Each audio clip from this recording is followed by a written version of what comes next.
I wanted to do single hinges. Simply just take out the one, and there you have. That was not meant to happen. Welcome back to another episode. And in this episode, we're going to be talking about the BenchDoog Essential Hinge Jig.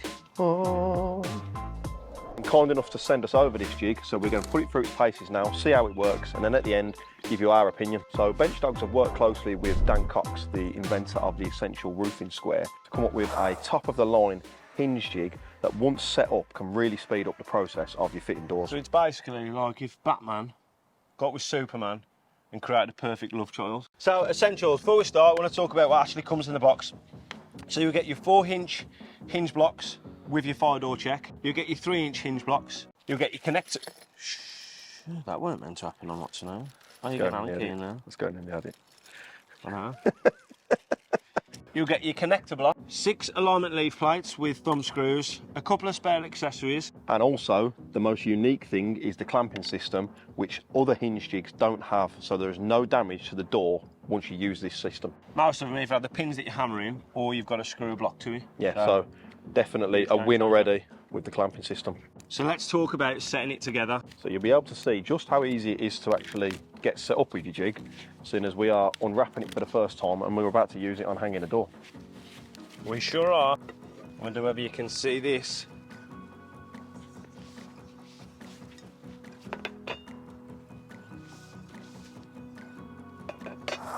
Dan Cox and BenchDoog tools. Genius. So the first thing we need to do is actually establish the leaf size on our hinge. So the good thing about this jig is we can actually use the centre line measurements on here to determine the width of the leaf of our hinge and make sure that we put the locators in the right spot on the jig. So what we've determined, the leaf on this hinge is 19mm.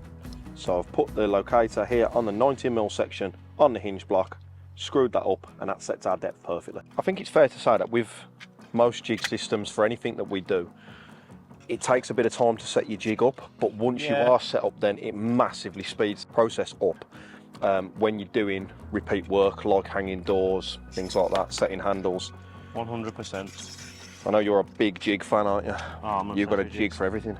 If it makes my life easier, why not?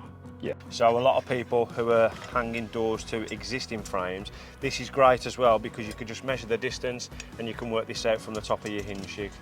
Oh, that's nice, look. It's got a clever little stop on the bottom of the hinge block, so it sets it at its level point. Oh, that's brilliant. Nice little touch that is. It's actually really simple. It just looks a lot of parts. So then once you've set your top hinge, you'll run the block that's underneath it to the hinge. You'll sit it against these nibs here. These are called the Julian nibs.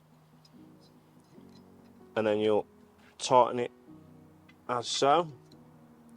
And this is because of your 2mm offset to your bush guide and your cutter. Now we've got set up, you've either got a 3mm or a 2mm on the top of these. So what you'd normally do is you'd normally spin that around, put that on your top, there's your 2mm or your 3mm margin with your frame.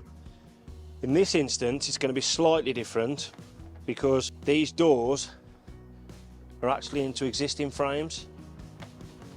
Now the bonus is that we can adjust these to suit our hinge heights. Now on this house, they're slightly all over the place, so I'll just simply move these to suit the hinges accordingly. I've marked the first one, I know, is 140mm from the top, not forgetting your Julian nib. So if I put 140mm there, which is just on my pencil line, and it's a 3-inch hinge, then I simply move this to suit. And what you'll be using is a 16mm bush guide and a 12mm cutter. Now I know that's set for that. The clamp that we spoke about just a while ago, especially when you're on outdoors, this is to avoid any damage. Now these clamps have actually got a foam backing on them, and we believe it's completely unique to this system as opposed to having a spike or a fixing. Especially on outdoors, you're not going to mark them. So remember, we've used a 16mm bush guide and a 12mm cutter. Another great feature is this is open aperture, which is completely different to the rest. This means that you can do a hinge, finish it, and away you go off to the next. You haven't got to worry about bringing it back up again, which again, I think this is a great feature, especially when you've got 6-7 doors that you've got to go at, and time is money. So let's put our first one in.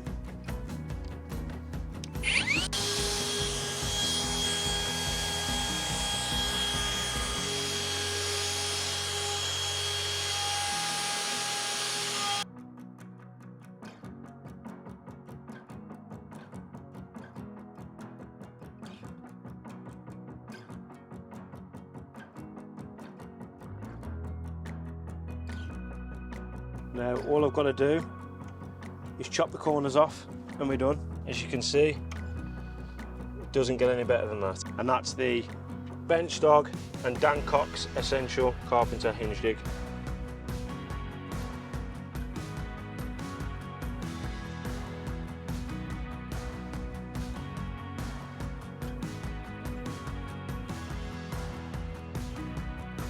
So that's the door all done. And in this instance, we're not actually doing the frame because we're going into an existing frame with existing hinge holes. But if you did want to use your jig and repeat the process with exact measurements into your frame, it's quite simple. All you got to do is take off the clamps off the side of this and then use the fixing holes in the hinge blocks on your frame, and you can set it up perfectly every time. So now we've discussed the full hinge. If you just wanted to do single hinges on their own, simply slide it out and away you go. Efficient. Look, standing uphill of me again. Let's make it look like I'm short. This is how you plan it every time. Ah, go on. Plan it every time. I can't help it through the door. Right then, so there we have it. The essential hinge jig from BenchDogs and Dan Cox. What a great bit of kit. Great invention, guys. Thank you very much for sending it over. Really It should impressed. be used an awful lot. Really impressed. Really simple to use. Both 4 and 3 inch hinges, repeatable. Away you go. Thank you for watching. See you on the next one.